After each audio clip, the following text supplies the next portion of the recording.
students, welcome back again in online English classes. Students, this is English for class 10 and we were discussing chapter 2 Nelson Mandela. Student, Nelson Mandela chapter में हम लोगों ने ये Nelson Mandela की autobiography थी. हम लोगों ने देखा था कि किस तरह से वहां पर जो डेमोक्रेटिक गवर्नमेंट को रिस्टोर किया गया नेल्सन मंडेला की पार्टी के थ्रू, जिसका नाम था अफ्रीकन नेशनल कांग्रेस.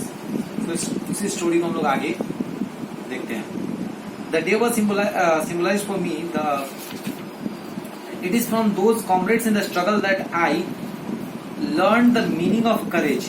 इन्हीं बहादुरों से मैंने courage का मतलब जाना. Time and again I have seen men and women risk them, give their lives for an idea. मैंने देखा कि किस तरह से समय दर समय और बार बार हमारे देश के औरतों ने, हमारे देश के मर्दों ने, स्त्री और पुरुषों ने अपने जीवन का बलिदान दिया समय समय पर एक आइडिया के लिए, और वो आइडिया था डेमोक्रेटिक गवर्नमेंट को रिस्टोर करना अफ्रीका में. I have seen men stand up to attacks and torture without breaking, showing a strength and resilience that defies the imagination. मैंने देखा कि किस तरह इंसान बिल्कुल हर एक अत्याचार को सह रहे थे और फिर भी उनका हिम्मत, साहस नहीं टूट रहा था. उस कठिनाई को भी डटकर वो उसका भी सामना कर पा रहे थे. I learned that courage was not the absence of fear.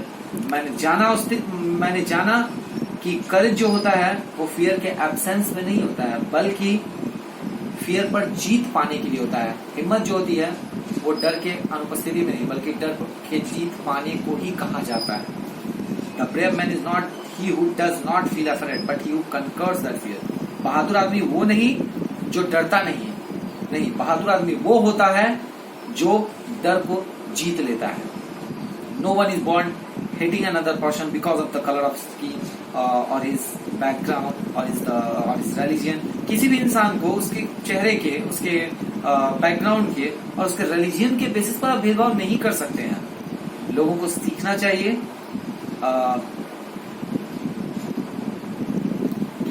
प्रेम क्या है. प्रेम से घृणा को भी जीता जा सकता है, और प्रेम जो होता है वो इंसान के दिल में बिल्कुल एक बहुत खूबसूरत सी चीज है जिसे हमें अपने अंदर जगाना होता है.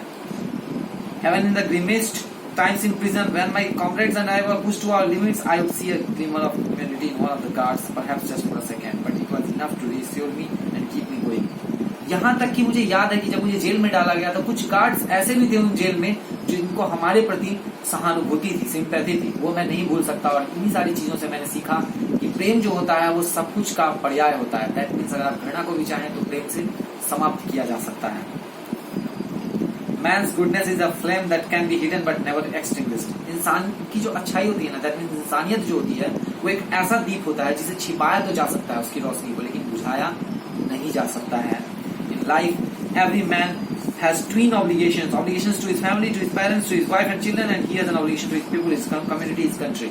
एक इंसान के जीवन में उसकी दो जिम्मेदारियां होती है जो उसे पूरी करनी होती है. एक अपने परिवार, अपने बच्चों, अपने माँ बाप, अपनी पत्नी के लिए, और दूसरा अपने देश, अपने लोगों के लिए. In a civil and human society, each man is able to fulfill those obligations according to his own inclination and abilities. सामान्यतः हर इंसान अपने जीवन में इन दोनों जो जिम्मेदारियां उनको पूरा करता है, लेकिन अफ्रीका जैसे देश में यह बिल्कुल इम्पॉसिबल था कि इंसान इन दोनों ही ऑब्लिगेशंस को पूरा कर पाए on the basis of birth and colour, रंग और जन्म के आधार पर. In South Africa, a man of colour who attempted to live as a human being was punished and isolated. South Africa में अगर कोई इंसान जो काला था और वो साधारण जिंदगी जीना चाहता था, देश की सेवा करना चाहता था, तो उसे बहुत दंड दिया जाता था, उसे अलग थलग कर दिया जाता था. In South Africa, a man who tried to fulfill his duty to his people was inevitably ripped from his family and his home and was forced to live a life apart, a twilight existence of secrecy and rebellion.